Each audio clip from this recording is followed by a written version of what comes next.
أبين حق الرأي العام موضوع بخصوص حرية التعبير في دستور مملكة البحرين لسنة 2002 اللي وضع جلالة الملك المفدى أطال الله في عمره. في الباب الثالث من دستور مملكة البحرين لسنة 2002 من المادة رقم 17 إلى المادة رقم 30 يتكلم عن حرية الرأي كل أنواعها، سواء بوسائل الإعلام أو بالصحف المحلية أو حتى بالإنسان. يعني أنا أكلمك بس إن أنا ما أعتدي على شخصه هو نفسه أو على عائلته أو على في إطار القانون، هاي الكل يعرفه. إحنا كدولة قادمة، يعني البحرين الصراحة أغلب شعبها مثقف وعنده شهادات ودارسين ومن أفضل الشعوب في المنطقة. مجلس النواب في كل الدول الديمقراطية يكون عظم في بلعوم الحكومة، صحيح ولا لا؟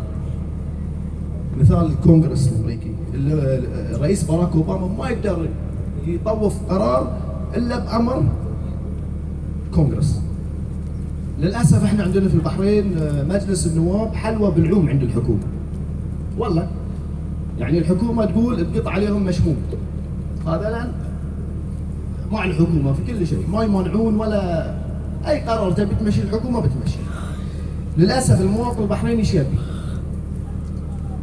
3 أساسيات: عمل، زيادة رواتب، بيوت اسكان. فأنا يعني ما أذكر نائب ولا أشخاص ولا فلان ولا علان، لا، أنا أذكر مجموعة من النواب في المجلس النيابي السابق. مشروع قرار زيادة الأجور، تحسين المعيشة، في بعض النواب رفضوا، صدق والله رفضوا ووقعوا انه ما له داعي. ليش ما له داعي؟ يقول لك لان زيادة الأجور تخسر الدولة هالكثر مليون. زين، هل انت وصلت للمجلس بصوت الشعب ولا بصوت الحكومة اللي رشحتك ونجحتك؟ هل انت ضد المواطن او مع الحكومة؟ يا انك انت عدو حق المواطن او انك انت عندك مصالح شخصية مع الحكومة، صحيح ولا لا؟ كلامي في شيء غلط؟ على هالنقطة نعم صحيح، صار هاي الكلام في مجلس النواب، بس لازم تعرفون ان البحرين مديونة ب 4.6 مليار دينار. زين، ماخذة ديون. زين، واذا هي ماخذة ديون هالمبلغ، شلون هي تقدر تزيد رواتب المواطن؟ انت عشان تحل هاي المشكلة لازم تدور على المشكلة، تحل حق المشكلة من جذورها.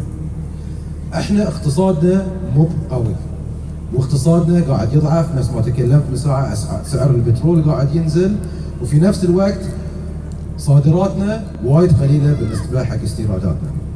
فشلون الدولة تقدر تزيد معاشات الناس اذا هي متوهقة عشان تدفع ديونها؟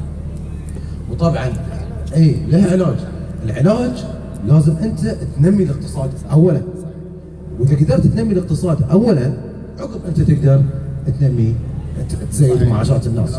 وفي طرق واسس واساليب انك انت تقدر تنمي الاقتصاد. يعني الاقتصاد نفس ما قلت من ساعه كلها كلمتين، 90% من دخل البحرين يجي من البترول. صحيح. اوكي؟ والله في شركات نفط وانت تدري بهالشيء. فانت تبي تزيد صادرات الدوله، وتبي يكون عندها البحرين كفاءة اكتفاء ذاتي من الاشياء المهمه اللي تحتاجها، مثلا الاكل وما اكل والى اخره.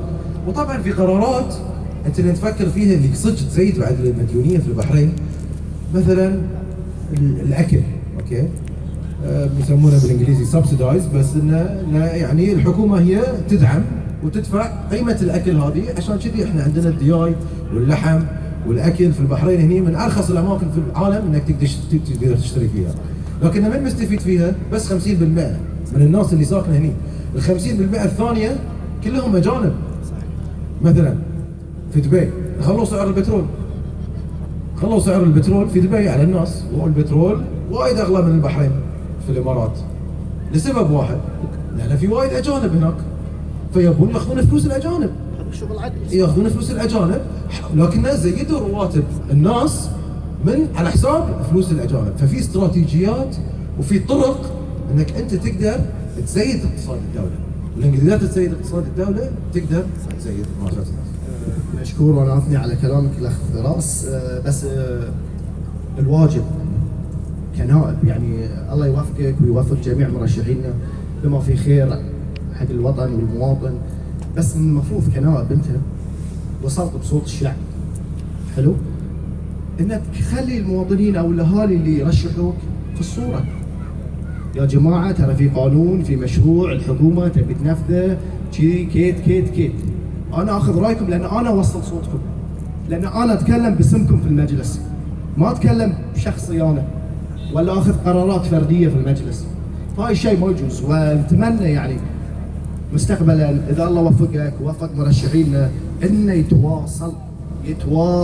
هاي الكلام مو بس حق النيابي، حتى حق البلدي بعد المفروض يتواصل. شغلتك هذه وانت يعني مجبور كنائب، ترى الحكومه توفر لك علاوه مجلس 500 دينار.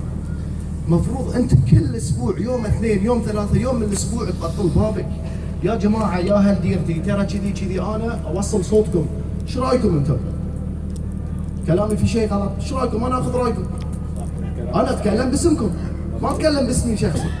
فهاي الشيء احنا مقتصرين للاسف، الله كريم ومشكورين على الاطاله. شباب كنت بقول لكم شيء واحد بس في النهايه، ان المشاكل تديره وايد من كل النواحي، من الاقتصاد، من الاسكان، ومن الصحه. اذا الواحد ما قدر يشخص المرض عمره ما بيقدر يعالجه. فاحنا لازم نشخص المرض ونعرف المشكله من جذورها من وين، عشان نقدر نلقى لها حل ونقدر نطور الديره ونطور المنطقه. شكرا، ان شاء الله البحرين اليوم تغلب بعد. المباراه موجوده هنا عندكم، تفضلوا على العشاء، نشوف المباراه ان شاء الله بعد.